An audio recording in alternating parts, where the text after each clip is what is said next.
Netflix are a real bunch of cunts, aren't they? I'd love for them to play that. They're not going to play that.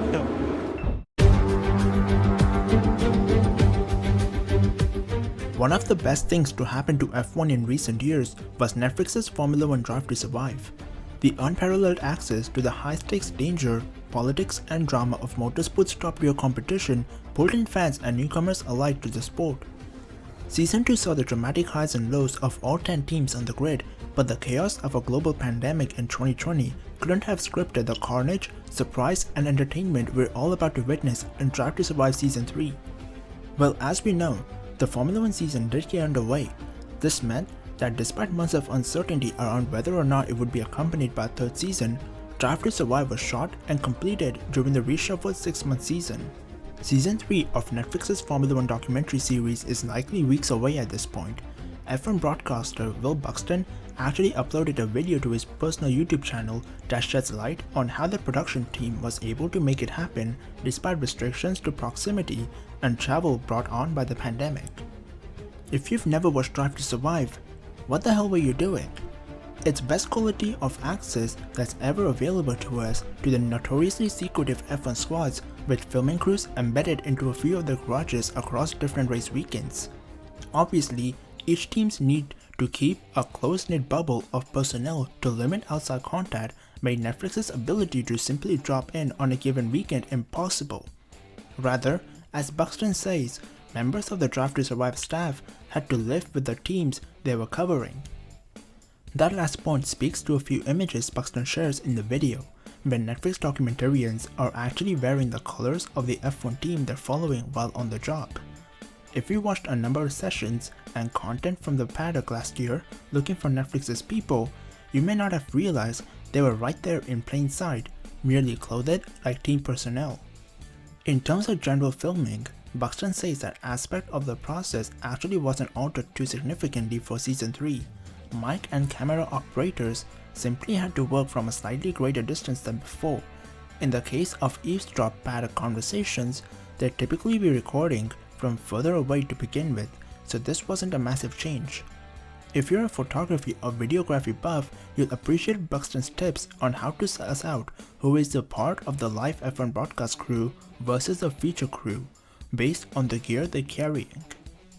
Even under the most favorable circumstances, the Drive to Survive crew could have never recorded everything with a limited number of people stationed at 2 teams every weekend. Of course, Covid-19 exacerbates this problem. If you didn't watch last season's start, the Australian Grand Prix was actually cancelled, so I wouldn't be surprised if the build-up to that race weekend makes for an entire episode in itself. If you actually don't know what happened, to recap, the scenes on the ground at Melbourne's Albert Park last March were absolute chaos after a member of the McLaren F1 team tested positive for the virus, subsequently sending the entire fate of the doomed Grand Prix into disarray right before Friday's morning practice.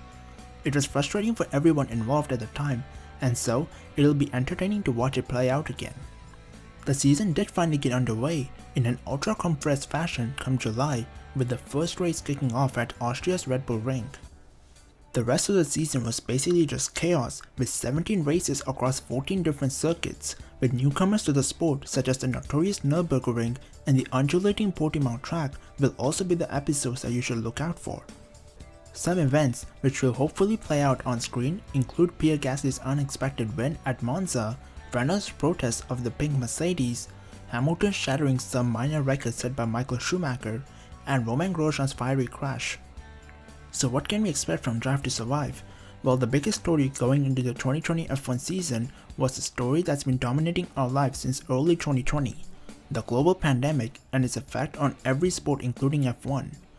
F1 has had a shortened season with many races bunched up together. Each team is now split up into social bubbles too. Beyond that, expect large portions of the series to be dedicated towards Sir Lewis Hamilton, who broke some records this year that no one really cared about, while becoming the driver with the most world championships. Apart from the top 2 teams and the scrubs, most of the focus will be on the mid-table, which has been extremely competitive this year with the likes of McLaren, Pink Mercedes, Renault, Ferrari, AlphaTauri and Alfa Romeo. Another thing that we should look out for was the 2020 season was also the 70th anniversary of Formula 1 that was celebrated at Silverstone, with the first race having taken place there in 1950. Another story will no doubt be the Racing Point controversy. They've been fined for using previous designs from Mercedes, which was protested by Squirrel Beatbull's team. While I've personally enjoyed Drive to Survive in its first 2 years, there were a few things that were missing, but I suppose that's part of the challenge of filming a sports documentary in this way over the course of a season with so many moving. Even despite the COVID effect, Buxton reassures that everyone working on the series thinks Season 3 is the best one they've ever done, so there's every reason to be excited. As to when Drive to Survive will drop, I'm guessing it'll be before pre-season testing, which is March 12th in Bahrain, so expect it to come out in late February or early March. And that's been it for this video. If you enjoyed this video, then make sure to leave a like and don't forget to subscribe. Apart from that, I hope you're an awesome day, and bye bye.